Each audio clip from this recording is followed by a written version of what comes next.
رد کیا جانا۔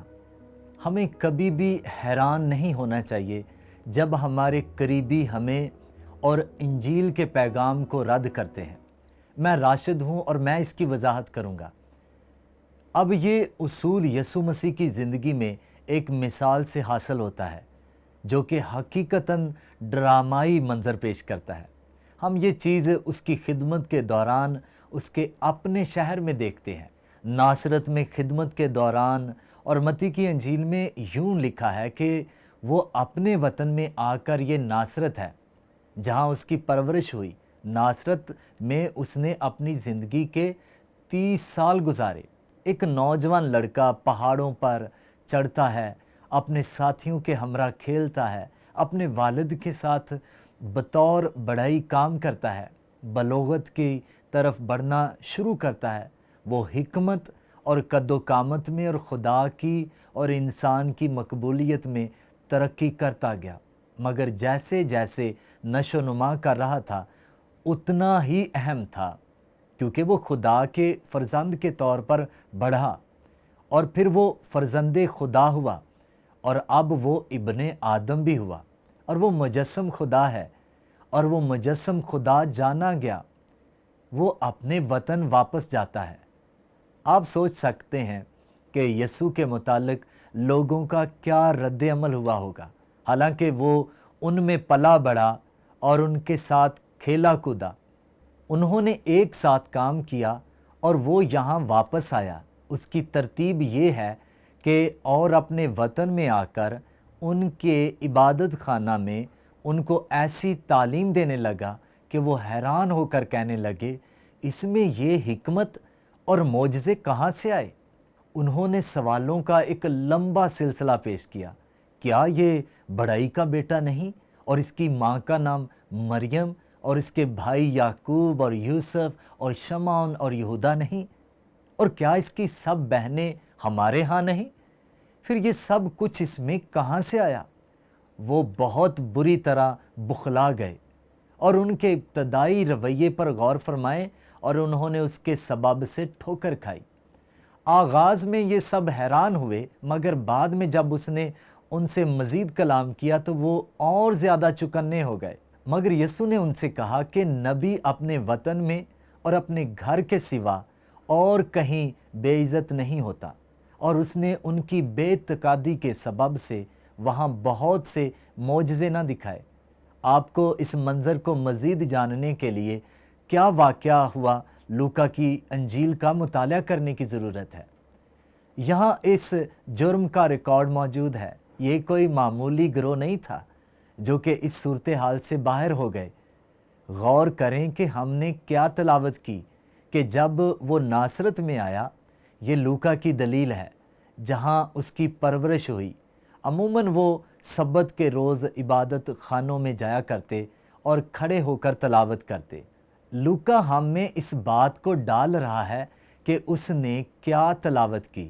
اس کو یسایہ نبی کا صحیفہ دیا گیا اور وہ تمار کو کھولتے ہوئے اس مقام پر پہنچتا ہے جہاں لکھا تھا، اور غور کریں لوکا یہاں وضاحت سے اس حوالے کو بیان کرتا ہے جو کہ متی میں نہیں ملتا۔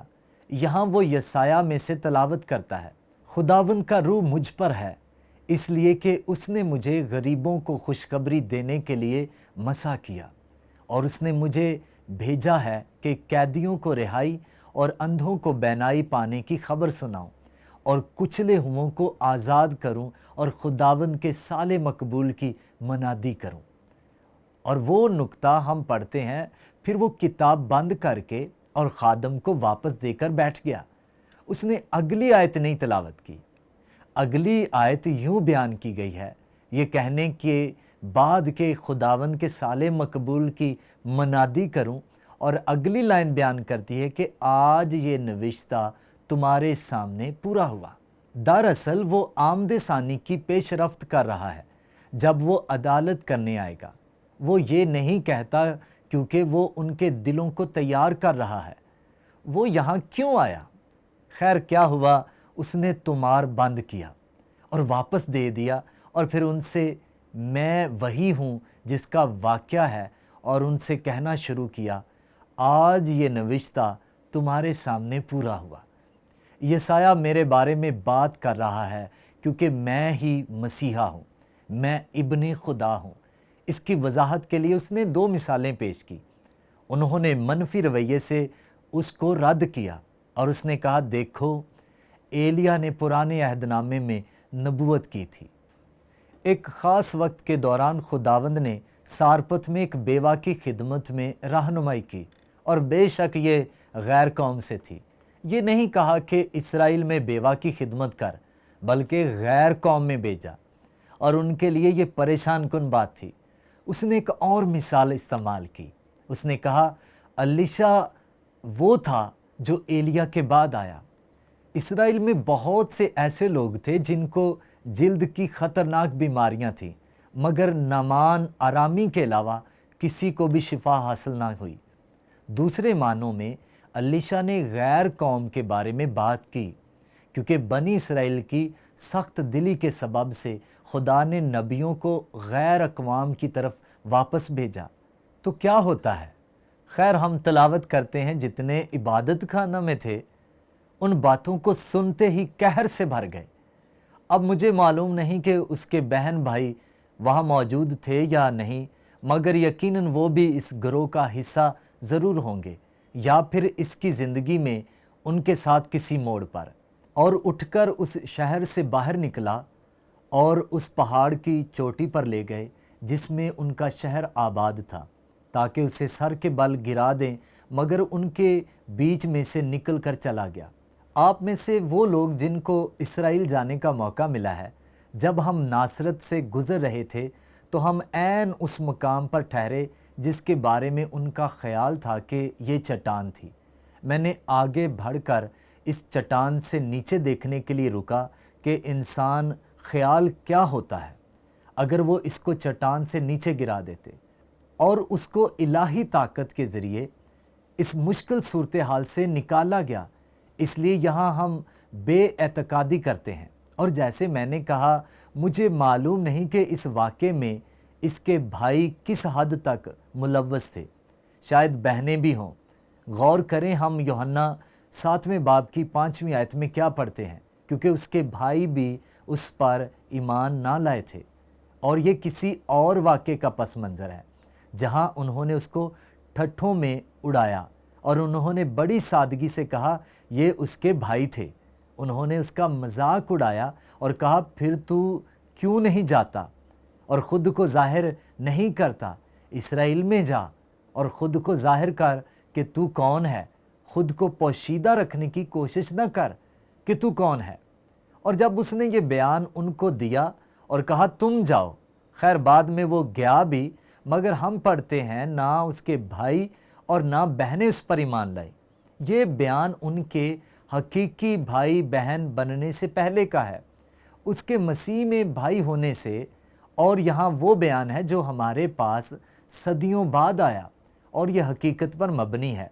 مگر یسوع نے ان سے کہا نبی اپنے وطن اور اپنے گھر کے سوا اور کہیں بے عزت نہیں ہوتا۔ بہت دفعہ ہمارے قریبی لوگوں کے ساتھ سچائی کو بیان کرنا بہت مشکل ہوتا ہے، مگر یسوع نے ان سے کہا نبی اپنے وطن اور گھر کے سوا اور کہیں بے عزت نہیں ہوتا۔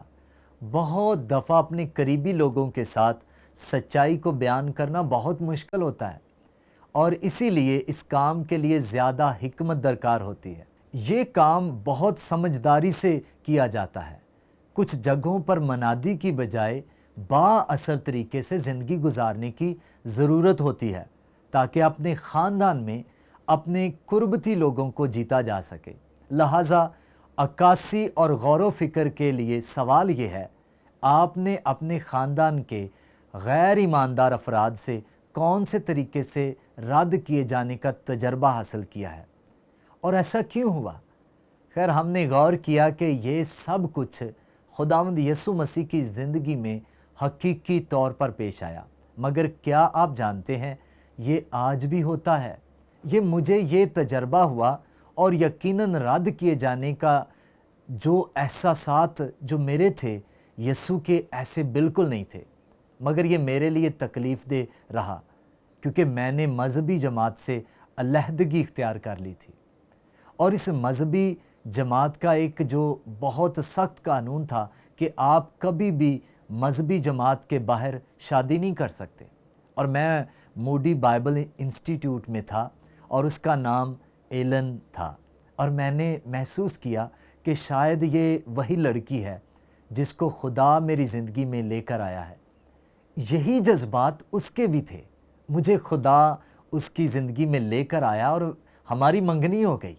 جب میں گھر گیا اور اپنی امی اور ابو کو بتایا، اب میرے والدین مجھے مذہبی جماعت کی طرف سے تنقید کے مقابلے میں بہت حمایت دیتے ہیں، مگر میں وہ بات کبھی نہیں بھول سکتا کہ جب میں نے اپنی والدہ کو بتایا، وہ بس نکاح کے موقع پر آئیں اور انہوں نے مجھے سب اپنے طریقے سے کرنے دیا، صرف اس وجہ سے کہ میں نے مذہبی برادری سے باہر شادی کی۔ میرا دل ٹوٹ گیا۔ مجھے یاد ہے میں بطور نوجوان آدمی اپنے کمرے میں گیا، اپنے بستر پر لیٹ گیا، اور میں حقیقت میں رو رہا تھا، کیونکہ میں اپنی ہی والدہ سے رد کر دیا گیا تھا۔ اور مجھے یاد ہے کہ میرے والد میرے پاس آئے اور میری ایک طرف گھٹنوں کے بل بیٹھ کر کہنے لگے، راشد، تمہاری ماں کا ہرگز وہ مطلب نہیں تھا۔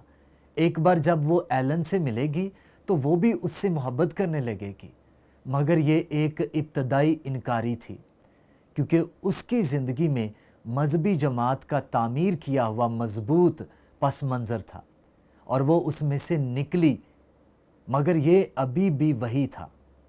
یسوع مسیح کو کافی حد تک رد کرنے میں یہ چند چیزیں تھیں جو مذہبی یہودی محسوس کر رہے تھے۔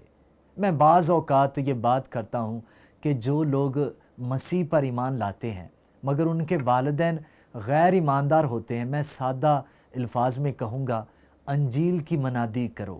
مگر یاد رکھیں کہ جب آپ اپنے غیر نجات یافتہ والدین کے ساتھ انجیل کی منادی کرتے ہیں کہ آپ کو مسیح کے پاس آنا ہے اور آپ ایماندار ہوں گے، ان پر یہ عیاں کرنا کہ آپ نہیں ہیں جو کہ آپ سوچتے ہیں کہ یہ کتنا خطرناک ہوگا کہ آپ ان سے کیا کہہ رہے ہیں کہ آپ نے مجھے والدین کی حیثیت سے رد کر دیا ہے، آپ نے پیچھے کر دیا ہے، اور یہ ممکن ہے کہ یہاں انکاری ہو جائے۔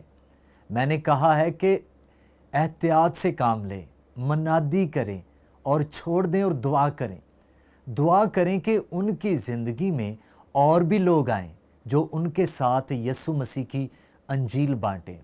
دین یہودیت کے بعض فرقے آج بھی کہتے ہیں کہ غیر قوم میں شادی کرنے سے آپ کی شناخت ختم کر دی جاتی ہے اور آپ مزید اس خاندان کا حصہ نہیں رہتے، آپ ان کے لیے مر جاتے ہیں۔ ذرا سوچیں، اس حد تک رد کیا جانا، اور اس لیے میں یہ اصول آپ سب کے ساتھ براہ راست یہ بیان کر رہا ہوں۔ ہمیں کبھی بھی حیران نہیں ہونا چاہیے جب ہمارے قریبی ہمیں اور انجیل کے پیغام کو رد کرتے ہیں۔